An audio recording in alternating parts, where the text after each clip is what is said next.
Good morning DSS friends. ఒకసారి అందరూ గమనించండి. సిలబస్ పేపర్ చూడండి. ఇక్కడ చాలా ఇంపార్టెంట్ టాపిక్. ఓకేనా, ఈరోజు స్టార్ట్ చేసే ఈ టాపిక్ చాలా ఇంపార్టెంటు. నేనైతే గ్యారంటీగా చెప్తున్నాను, 2 or 3 బిట్స్ అయితే వచ్చేస్తాయి. మీరు ఏ ఓల్డ్ డిఎస్సి ఏ పేపర్ అయినా చూసుకోండి, టెట్ కానీ DSC papers previous years papers చూసుకోండి, బిట్ లేకుండా అయితే ఉండదు. మనం ఒకసారి ప్రీవియస్ బిట్స్ చేస్తాం కదా, అప్పుడు మీకు కంపల్సరీ నేను చూపిస్తాను. అంటే జాగ్రఫీ పార్ట్ అయిన తర్వాత అది మనకి క్లియర్గా ఉంటుంది. లోయర్ క్లాస్లో అయితే టచ్ చేస్తూ ఉంటాడు బిట్స్, కానీ మనం ఇంటర్మీడియట్ స్థాయి వరకు చదువుకోవాలి. కాబట్టి మనకి చాలా క్లియర్గా, చాలా అంటే చాలా క్లియర్గా ఇంటర్మీడియట్లో 2 స్టేట్స్ టెక్స్ట్ బుక్స్లో కూడా క్లియర్గా ఉంది. ఏపీలో ఉంది అండ్ మనకి తెలంగాణలో కూడా ఉంది. ఓకేనా, ఇక్కడ చూడండి, హైలైట్ చేశాను. క్లైమటాలజీ, శీతోష్ణ స్థితి అనమాట. ఇప్పుడు అంటే ఇది పెద్దది, ఒకేసారి ఇంత సబ్జెక్ట్ నేర్చుకోవక్కర్లేదు. మనం కొంచెం కొంచెం నేర్చుకున్నాం అనుకోండి, ఒక 3 వీడియోస్లో ఇది కంప్లీట్ అయిపోద్ది. ఈరోజు వచ్చి నేను elements of weather and climate, atmosphere, composition and structure of atmosphere. ఓకేనా, ఇది తెలుగులోకి వచ్చేసి చూడండి, వాతావరణం అంటే వాతావరణాన్ని ప్రభావితం చేసే అంశాలు, కూర్పు, నిర్మాణం అంటే వాతావరణం యొక్క నిర్మాణం. ఆ నిర్మాణంలో ఏమి ఆవరణాలు అంటారు, తెలుసు కదా, విన్నారు కదా. ఆవరణాలు అంటే అదే నిర్మాణంలో ఉంటాయన్నమాట. ఇక్కడ వరకు మనం క్లియర్ చేసేసుకుందాం. ఓకే, ఇలా క్లియర్ చేసుకున్నాం అనుకోండి, మనకి ఎంత ఈజీగా ఉంటుందంటే చూడండి, నేనైతే ఈరోజు చెప్పబోయేది, వీడియో చేయబోయే టాపిక్ గురించి రాసుకున్నా క్లియర్గా. చూడండి, ఏపీ అండ్ తెలంగాణ ఇద్దరికి అకాడమీ బుక్స్ చూపిస్తూ మీకైతే రీడింగ్ చేస్తాను. ఈరోజు వాతావరణం చెప్పుకుంటాం, వాతావరణ అంశాలు, నిర్మాణం గురించి అంటే శీతోష్ణ స్థితి అంశాలు వస్తాయి అన్నమాట. Elements of weather and climate, వాతావరణ స్థితి అంశాలు, అది ఎలిమెంట్స్ ఆఫ్ వెదర్, వాతావరణ సంఘటన మరియు నిర్మాణం, కాంపోజిషన్ ఆఫ్ అట్మాస్ఫియర్. ఓకేనా, చూడండి, ఇది AP geography intermediate first year book. Okay, ఇది వచ్చి తెలంగాణ. అసలు ఈ బుక్ ఉంది, ఎంత క్లియర్గా ఉందంటే అసలు చెప్పడానికి లేదనమాట. చాలా క్లియర్గా ఉంది, ప్రతి టాపిక్ ఏది వదలలేదు. మనకి లోయర్ క్లాసెస్లో ఇది తెలంగాణ అని మీరు అనుకోకండి, మన వరల్డ్ జాగ్రఫీ అంటే మొత్తం ఉంటుంది కదా, ప్రతిదీ వదలకుండా ఇస్తారు. ఓకే, మనం అందుకని ఈ 2 దగ్గర పెట్టుకుని ఈ బుక్లో ఏదైనా ఎక్స్ట్రా వచ్చినాయా, బిట్స్ ఏమైనా ఎక్స్ట్రా ఉన్నాయా, లేకపోతే దీనిలో ఎక్స్ట్రా ఉన్నాయా చూసుకుని క్లియర్ చేసుకుందాం. ఇది ఓల్డ్ సిలబస్సే మారలేదు. వరల్డ్ జాగ్రఫీ అంటే ఏం మారుతుంది, ఇప్పుడు ఏపీ జాగ్రఫీ కానీ నెక్స్ట్ ఇండియన్ జాగ్రఫీ క్యాల్కులేషన్స్లో ఏమైనా మార్పు వస్తాయి, కానీ వరల్డ్ జాగ్రఫీ అయితే మార్పు రాదు. ఓకేనా, ఫస్ట్ ఇది స్టార్ట్ చేద్దాం. చూడండి, ఇక్కడ వచ్చి చూడండి, వాతావరణం. కొంతమంది మేడం శీతోష్ణ స్థితి చేయండి మేడం, ఇంపార్టెంట్ టాపిక్గా అది మాత్రం చేయండి అన్నారు, అందుకనే ఈ టాపిక్ తీసుకున్నాను. చాలా ఇంపార్టెంటు. చూడండి, వాతావరణం, నిర్మాణం, సౌరపుటం, ఉష్ణోగ్రత, పీడనం, పవనాలు, అవపాతం, వర్షపాతం, నమూనా ప్రశ్నలు అన్నాడు. మనం ఇక్కడ నిర్మాణం వరకు తీసుకుందాం. ఓకేనా, ఇక్కడ ఫస్ట్ వస్తే మనం తక్కువ మాట్లాడుకుందాం, ఎక్కువ చదువుకుందాం.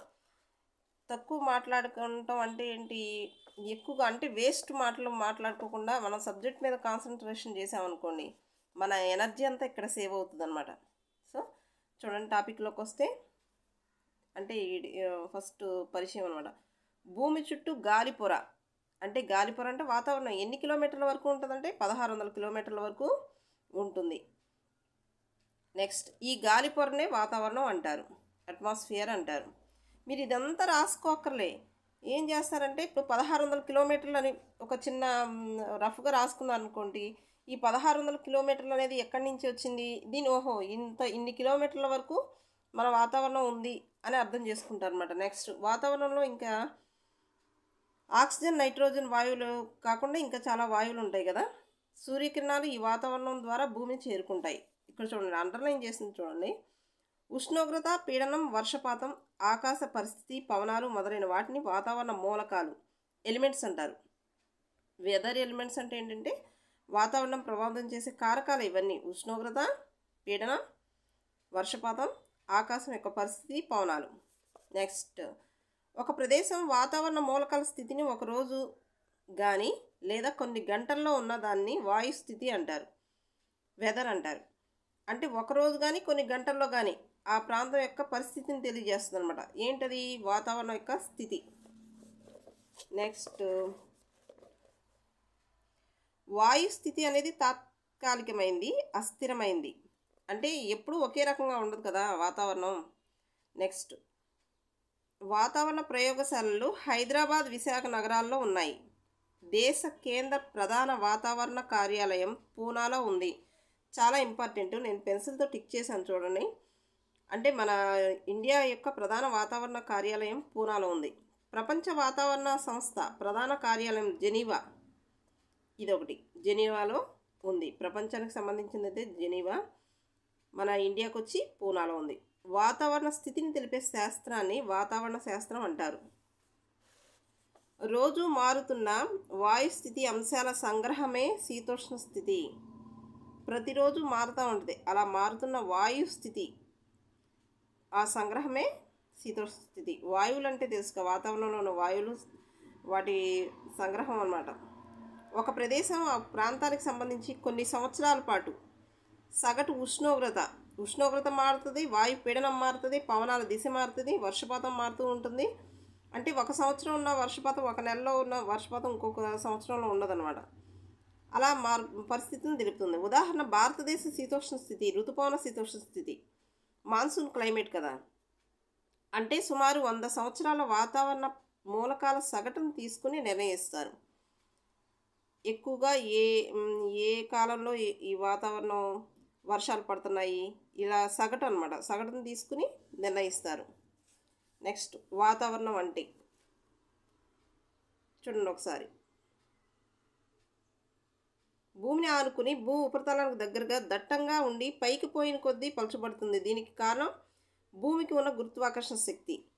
ఈ భూమి గురుత్వాకర్షణ శక్తి భూమికి సమీపంలో ఎక్కువగా ఉండి పోయే కొద్దీ తగ్గుతుందని శాస్త్రవేత్తలు అభిప్రాయం అన్నమాట.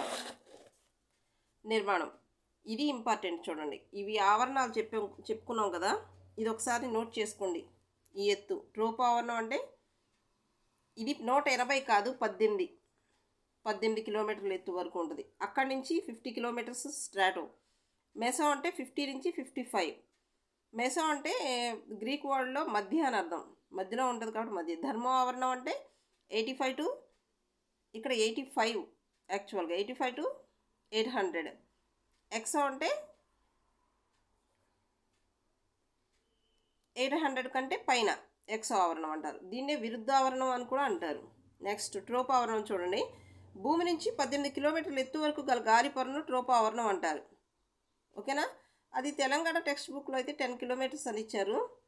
మనం 18 కిలోమీటర్స్ గుర్తుపెట్టుకుందాం, ఎందుకంటే టెక్స్ట్ బుక్స్లో లోయర్ క్లాస్లో కూడా 18 కిలోమీటర్స్ ఉంది కాబట్టి అది గుర్తుపెట్టు. భూమధ్య రేఖ వద్ద 18 కిలోమీటర్లు ఉండి ధృవాల వద్ద 7 కిలోమీటర్లు.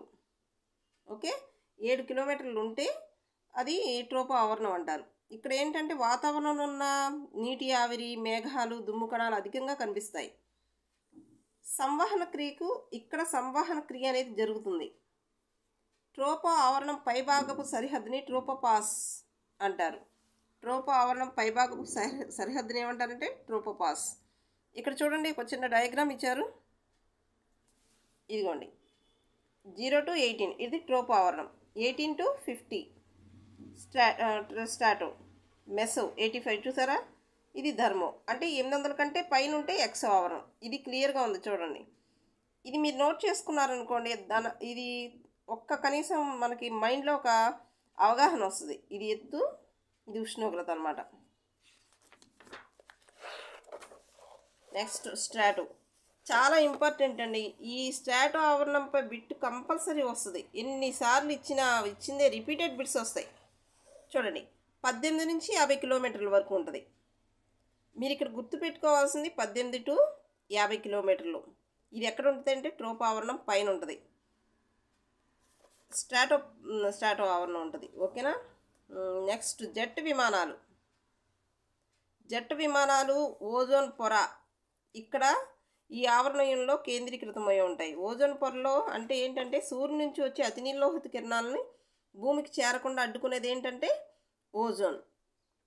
కాబట్టి ఈ ఆవరణాన్ని ఏమంటారంటే ఓజోన్ ఆవరణం అంటారు. ఇది చాలా ఇంపార్టెంట్. స్ట్రాటో ఆవరణపు పై సరిహద్దుని స్ట్రాటోపాస్ అంటారు. ఇక్కడ ఉష్ణోగ్రత అనేది 60 డిగ్రీలు -60 ° C నుండి 0 °C వరకు పెరుగుతుంది. ఎత్తుకు పోయే కొద్దీ ఉష్ణోగ్రత తగ్గుతుందనే సూత్రం ఇక్కడ వర్తించదు. యాక్చువల్గా మనకి ఎత్తుకు వెళ్ళే కొద్దీ ఏమవుద్ది, ఉష్ణోగ్రత తగ్గుద్ది. నెక్స్ట్ స్ట్రాటో అయిపోయింది కదా. మెసో అంటే గ్రీక్ పదం అనమాట. మెసో అనేది మధ్య అనే అర్థం వస్తుంది. స్ట్రాటోపాస్ కానుకుని ఉన్న పై భాగాన్ని మెసో ఆవరణం అంటారు. సుమారు 85 కిలోమీటర్ల ఎత్తు వరకు ఉంటుంది. నెక్స్ట్ దీనిలో ఇక్కడ మెసోపాస్ అని ఉంటుంది, అంటే దీని కొంచెం పై భాగంలో అనమాట, ధర్మో ఆవరణం. నెక్స్ట్ మెసోపాస్ నుండి 800 కిలోమీటర్ల ఎత్తు వరకు ఉంటే దాన్ని ధర్మో ఆవరణం అంటారు. అణుసంబంధ ఆక్సిజన్, నైట్రోజన్ వాయువులు నిరంతరం రసాయనిక చర్య వల్ల ఉష్ణం ఉద్భవించడం వల్ల ఉష్ణోగ్రత పెరుగుతుంది. ఈ కారణం వల్ల దీనికి ధర్మో ఆవరణం అనే పేరు వచ్చింది. అయనైజేషన్, ఇది చాలా ఇంపార్టెంట్. ఇది ఒకసారి అడిగారు. అయనైజేషన్ అనేది ఏ ఆవరణంలో కనిపిస్తుంది? ధర్మో ఆవరణంలో కనిపిస్తుంది. అందుకే దీన్ని అయనో ఆవరణం అని పిలుస్తారు. ఎక్సో. ఇక్కడ చూడండి, దీన్నే విరుద్ధ ఆవరణం అంటారు.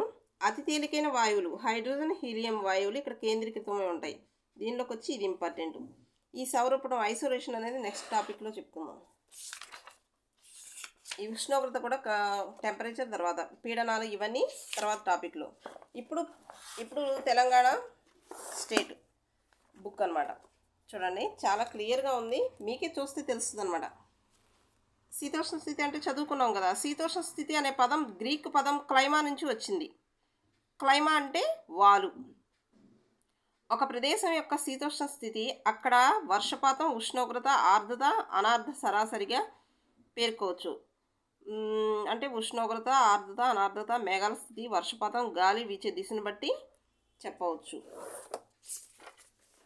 చూడండి, ఎలా అంచనా వేస్తారంటే ఎన్ని సంవత్సరాలు అంటే 30 సంవత్సరాల సరాసరి, సగటు అన్న సరాసరి అని ఒకటే.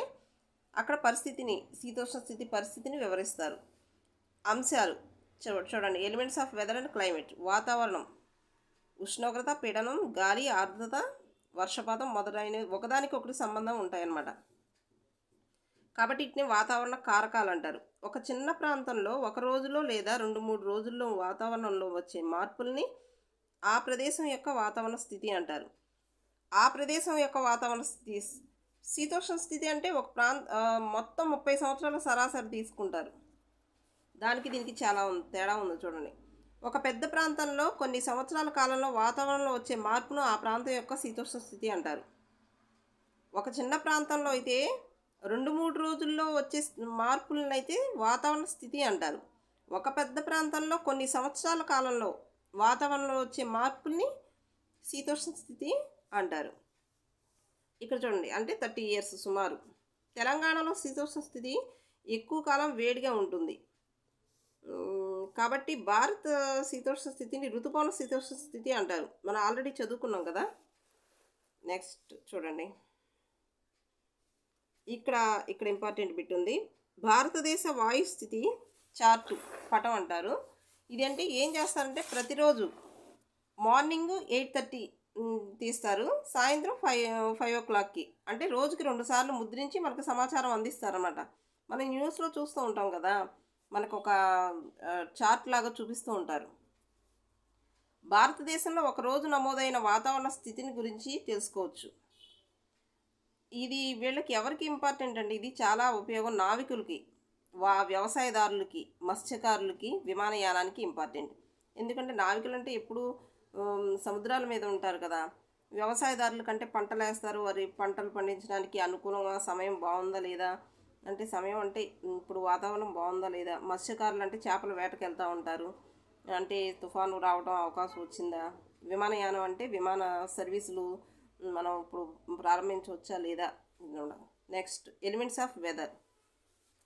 ఇవి చూడండి, చాలా ఇంపార్టెంట్. వాతావరణ ఉష్ణోగ్రత, పీడనం, పవనాలు, ఆర్ద్రత, మేఘావృతి, వర్షపాతం, మిగిలినవి ఉంటాయి అన్నమాట. ఇక్కడ ఉష్ణోగ్రత అంటే ఒక ప్రాంతంలో ఉన్న ఉష్ణోగ్రత, పీడనం, పవనాలు, ఆర్ద్రత, మేఘావృతి, ఇవన్నీ వాతావరణ స్థితి అంటారు. ఆల్రెడీ చదువుకున్నాం. చూడండి, అవపాతం, వర్షపాతం. వర్షపాతం అంటే తెలుసు కదా, వాతావరణంలో నీటి ఆవిరి ద్రవీభవనం చెందడం వల్ల అవపాత రూపంలో వచ్చే ద్రవ పదార్థం వర్షపాతంలో కొలవడానికి వీలుగా ఉంటే దాన్ని వర్షపాతం అంటారు. నీటి ఆవిరి నీరుగా మారితే ద్రవీభవనం అంటారు కదా. ద్రవీభవనం ద్వారా ఎంత కొలవచ్చో లేదో తెలిపేదన్నమాట. ఒక రోజులో 2.5 మిల్లీమీటర్లు లేదా అంతకంటే ఎక్కువ వర్షం కురిస్తే ఆ రోజు వర్షపు రోజు, రెయినీ డే అని అంటారు. వర్షపాతాన్ని వర్షమాపకం చాలా ఇంపార్టెంట్. ఇలాంటి పరికరాలను కూడా అడుగుతారు. ఉష్ణోగ్రత అంటే ఏంటి? వాతావరణంలో ఉన్న వేడి తీవ్రత. ఇప్పుడు సమ్మర్లో ఇది ఎక్కువ మనకు చూపిస్తూ ఉంటాడు. హైదరాబాద్లో ఇంత ఉష్ణోగ్రత ఉంది, వైజాగ్లో ఇంత ఉష్ణోగ్రత ఉందంట. అంటే ఏంటి? అక్కడ ఉన్న వేడి తీవ్రతను బట్టి అంచనా వేస్తారనమాట. ఎలా అంచనా వేస్తారంటే ఏ పరికరం ద్వారా అంటే 6 గరిష్ట కనిష్ట ఉష్ణమాపకం. ఇంకోటి దీంతోపాటు థర్మోగ్రాఫ్ అనే పరికరం కూడా వాడుకలో ఉంది. ఇంతకీ ఉష్ణోగ్రత కారణం ఎవరంటే సూర్యుడు మూల కారణం. ఓకే, సూర్యకిరణాలు వాలును బట్టి ఉష్ణోగ్రతలు మారుతూ ఉంటాయి. అంటే వాల్ అంటే ఏంటి? భూమధ్యరేఖ ప్రాంతంలో సూర్యకిరణాలు నిట్టనిలువుగా ప్రసరిస్తాయి కాబట్టి అక్కడ ఉష్ణోగ్రత అధికంగా ఉంటుంది. అంటే ఉన్నత అక్షాంశాలకు వెళ్ళే కొద్దీ ఏమో సూర్యకిరణాలు వాలు ఏటవాలు వస్తుంది కాబట్టి ఉష్ణోగ్రత తగ్గుతూ ఉంటుందన్నమాట. అదిగో ఇక్కడ మనం ఇప్పుడు చెప్పాను కదా, ఉష్ణోగ్రత అనేది ఎప్పుడు అక్షాంశం బట్టి మారుతూ ఉంటుంది. ఉష్ణోగ్రత మారితే పీడనం మారుతుంది, పీడనం మారితే పవనాలు మారుతాయి, పవనాలు మారితే వర్షపాతం మారుతుంది, వర్షపాతం మారితే వ్యవసాయంపై ప్రభావం చూపుతుంది. చాలా చూడండి ఇంపార్టెంట్. సో ఉష్ణోగ్రత అనేది శీతోష్ణ స్థితి శాస్త్రంలో ముందు వరుసలో ఉంటుంది. నెక్స్ట్ ఆర్ద్రత అంటే వాతావరణంలో ఉన్న నీటి ఆవిరి. మన కంటికి కనిపిస్తుందా? కనిపించదు. ఇది ఎలా ఉంటుందంటే వాయు రూపంలో ఉంటుంది, గాలి కంటే తేలికైంది. ఇది హైగ్రోమీటర్, చాలా ఇంపార్టెంట్, గుర్తుపెట్టుకోండి. ఆర్ద్రతను కొలిచే మాపకం హైగ్రోమీటర్. నెక్స్ట్ ఈ రెండు ఎక్కువ అడుగుతున్నారు కాబట్టి సాపేక్ష ఆర్ద్రత అంటే ఏంటి, విశిష్ట ఆర్ద్రత అంటే ఏంటి? సాపేక్ష ఆర్ద్రత అంటే ఏంటంటే గాలిలో ఆర్ద్రత ఎంత శాతం ఉంది అనేది చెప్పుద్ది అనమాట. ఆర్ద్రత అనేది ఎంత శాతం ఉంది అని చెప్పేదేమో సాపేక్ష ఆర్ద్రత. మరి విశిష్ట ఆర్ద్రత అంటే ఏంటి? గాలిలో మొత్తం నీటి ఆవిరి శాతం. ఓకేనా, మొత్తం నీటి ఆవిరి శాతం ఎంత ఉందని చెప్పేది. ఇక్కడ చూడండి, మొత్తం అనేది చిన్న ఈ వర్డ్ గుర్తుపెట్టుకోండి. మొత్తం నీటి ఆవిరి శాతం ఎంత ఉంది అని చెప్పేది విశిష్ట ఆర్ద్రత. ఎంత శాతం గాలిలో ఉందని చెప్పేదేమో సాపేక్ష. నెక్స్ట్ మేఘావృతి అంటే ఒక ప్రాంతంలో ఎంత మేర మేఘాలు కమ్ముకున్నాయో చెప్పేదన్నమాట మేఘావృతి అంటే. నెక్స్ట్ పీడనాన్ని కొలిచే పరికరాలు భారమితి, అనార్ధ భారమితి, ఇవి ఇంపార్టెంట్. అంటే పీడనం అంటే ఏంటి? బరువు ఉంటుంది కదా, ఈ ఒత్తిడిని వాతావరణం కలిగించే ఒత్తిడిని వాతావరణం పీడనం అంటారు. లోయర్ క్లాస్లో ఉంటుంది. నెక్స్ట్ ఇది ఇంపార్టెంట్ బిట్ చూడండి. తుఫాన్ రావడానికి ముందు వాతావరణ పీడనం బాగా తగ్గిపోవటం, భారమతి రీడింగ్ అకస్మాత్తుగా పడిపోతే, ఇక్కడ డిఎస్సి బిట్ నన్ను చాలాసార్లు వచ్చింది ఇది. అకస్మాత్తుగా భారమితిలో రీడింగ్ పడిపోతే తుఫాన్ రావడానికి సూచన అనమాట. మన చుట్టూ అధిక పీడనం ఉంటే చెమటలు పట్టకుండా హాయిగా ఉంటుంది. అలా కాకుండా కొంచెంగా భారమితి రీడింగ్ ఉందనుకోండి, మనకు ఉక్కపోతగా ఉంటుంది. ఒకేసారి పడిపోతే తుఫాన్ రావడానికి అవకాశం ఉంది. నెక్స్ట్ ఇది తర్వాత చెప్పుకున్నాం టాపిక్. అదిగోండి హైగ్రోమీటర్, వర్షమాపకం, భారమితి, మనం ఈ మూడిట్ల గురించి చెప్పుకున్నాం కదా ఇప్పుడు. నెక్స్ట్ ఇది తర్వాత చెప్తాను. ఇప్పుడు మనకిది మనం తీసుకున్న టాపిక్ ఏంటి? Composition of atmosphere. నెక్స్ట్ వాతావరణంలో అంటే సంస్కృతంలో గాలి తొడుగు. ఇది కొత్త బిట్, అందుకని న్యూ బిట్ అన్నాను, ఎక్కడ నేను చూడలేదు. వాతావరణం అంటే సంస్కృతంలో గాలి తొడుగు అంటారంట. రసాయన శాస్త్రంలో ఆవర్తన పట్టికలో మూలకాలైన hydrogen, helium, oxygen, nitrogen, ozone మొదలైన వాయు పదార్థాలకు వాతావరణ మూలకాలు అని పేరు. చూడండి ఆవరణాలు, ఇది ఒకసారి చూసుకోండి. ఇది ఒకసారి తెలంగాణ బుక్లో ఇక్కడ కూడా చాలా క్లియర్గా ఉంది, చాలా నీట్గా క్లియర్గా ఉంది. ఓకే భూగోళం మీద మాత్రమే నైట్రోజన్, ఆక్సిజన్ మిశ్రమ వాతావరణం ఉంది కదా, నైట్రోజన్ పర్సంటేజ్ ఎక్కువ ఉంటుంది. వాతావరణం సూర్యుని నుంచి, భూమి నుంచి నిరంతరం వెలువడే ఉష్ణోగ్రతలను క్రమబద్ధం చేస్తూ మానవాళి మనుగడకు చాలినంత శీతోష్ణ స్థితిని అందిస్తుంది. దీన్నే హరిత గృహ ప్రభావం అంటారు. ఇది నీలలోహిత కిరణాలు, కాస్మిక్ కిరణాలు, ఉల్కలు, మొదలైన వాటి నుంచి వాతావరణం మనల్ని కాపాడుతుంది. భూ ఉపరితలంలో 32 కిలోమీటర్ల ఎత్తు వరకు 99% వాతావరణ పదార్థంతో నిండి ఉంటుంది. చూడండి, భూమికి ఉండే ఆకర్షణ శక్తి వల్ల 97% వాతావరణం అంతా భూమి ఉపరితలం సమీపంలోనే ఉంది. ఎత్తుకుపోయే కొద్దీ బలహీనపడుతుంది. భూమి ఉపరితలం నుంచి ఎత్తుకుపోయే కొద్దీ వాతావరణ సాంద్రత, వాతావరణ ఒత్తిడి తగ్గుతాయి. ఇది పీడనాన్ని భారమితి అనే పరికరంతో ఆల్రెడీ మనం చెప్పుకున్నాం. వాతావరణం రోజుకి 24,000 మైళ్ళు అంటే 34,400 కిలోమీటర్ల వేగంతో భూమితో పాటు తిరుగుతూ ఉంటుంది. ఇది కూడా న్యూ బిట్, నోట్ చేసుకోండి ఫ్రెండ్స్, అందరికీ యూజ్ అవుతుంది. ఆంధ్ర వాళ్ళకి వేరే ఉండదు, తెలంగాణకి వేరే ఉండదు. క్లైమటాలజీ అంటే ఇది వరల్డ్ జాగ్రఫీ మొత్తం అంతా సంబంధం ఉంటుంది. చూడండి, వాతావరణ బంధనాల మన భూగోళం అలరారుతుంది. నిర్మాణం, స్ట్రక్చర్ ఆఫ్ అట్మాస్ఫియర్. వివిధ పొరలు, ఇక్కడ చాలా ఇంపార్టెంట్. మన పొరలు అనేది మన టాపిక్ ఇక్కడికి వచ్చింది. చూడండి, ఇవి నేను హైలైట్ చేశాను కదా, మీరు రాయటానికి ట్రై చేయండి, చాలా ఇంపార్టెంట్. ట్రోపో ఆవరణం అనగానే మనకి గుర్తుకు రావాల్సింది 75% ఈ పొరలోనే కేంద్రీకృతమై ఉంది వాతావరణం అంతా. ఇది దాదాపు 10 కిలోమీటర్ల ఎత్తు వరకు, 10, 18 అని ఇస్తారు ఏపీ టెక్స్ట్ బుక్లో, గుర్తుపెట్టుకోండి. ఒకవేళ తెలంగాణ వాళ్ళు 10 అని ఇస్తే మాత్రం మీరు దీనికే ఆన్సర్ చేయొచ్చు. మనకి ఏపీ వాళ్ళకి మాత్రం 18 అని ఉంటుంది. ఏపీ వాళ్ళకి 18 ఉంటుంది కాబట్టి 18 అని ఉంటే మాత్రం మనం టిక్ చేసుకోవచ్చు. తెలంగాణ వాళ్ళు 10 ఉంటుంది. ఇది ఎందుకంటే అకాడమీ బుక్ బేస్ చేసుకుని ఆన్సర్స్ ఇస్తారు కాబట్టి మీరు 10కి చేయొచ్చు. ఓకే, భూమధ్యరేఖ ప్రాంతంలో 18 కిలోమీటర్లు ఉండగా ధ్రువాల వద్ద 8 కిలోమీటర్లు ఉంటుంది. ఇది అంతా కామన్గా ఉంది. ఇక్కడ చూడండి, ఏముంటాయి? వాయువులు, ధూళికణాలు, నీటి ఆవిరి, మేఘాలు, ఉరుములు, మెరుపులు, తుఫాన్లు మొదలైనవన్నీ ఈ ట్రోపో ఆవరణలో సంభవిస్తాయి. ట్రోపో ఆవరణ పైభాగాన్ని అంటే సరిహద్దుని ట్రోపోపాస్ అంటారు. ఇదిగోండి, ఇక్కడ చూడండి, ఈ ట్రోపో ఆవరణం కదా, సరిహద్దు ట్రోపోపాస్. ఓకేనా? ట్రోపోపాస్కి పైన స్ట్రాటోకి మెసోకి పైన ఏముంది? స్ట్రాటోపాస్. గుర్తుపెట్టుకోండి. ఇక్కడ చూడండి, ధ్రువాల వద్ద 8 కిలోమీటర్ల ఎత్తులో ఉండే ట్రోపోపాస్ సమశీతల మండలం ప్రాంతంలో 12 కిలోమీటర్ల ఎత్తులోను, ఉష్ణమండల ప్రాంతంలో 15 కిలోమీటర్ల ఎత్తులోను, భూమధ్యరేఖ ప్రాంతంలో 18 కిలోమీటర్ల ఎత్తులో ఉంటుంది. ఎత్తు పెరిగే కొద్దీ ఉష్ణోగ్రత తగ్గడం ప్రత్యేకత. ఈ ఆవరణం యొక్క ఎత్తు పెరుగుతుంటే ఉష్ణోగ్రత తగ్గుద్ది.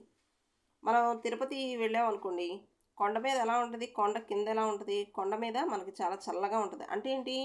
ఎత్తు పెరుగుతుంటే ఉష్ణోగ్రత అనేది తగ్గుద్ది. నెక్స్ట్ ఉదకమండలం, ఊటీ వెళ్ళినా అంతే కదా. సో దీన్ని ఏమంటారంటే సాధారణ ఉష్ణోగ్రత క్షీణత క్రమం. క్షీణత అంటే క్షీణించడం.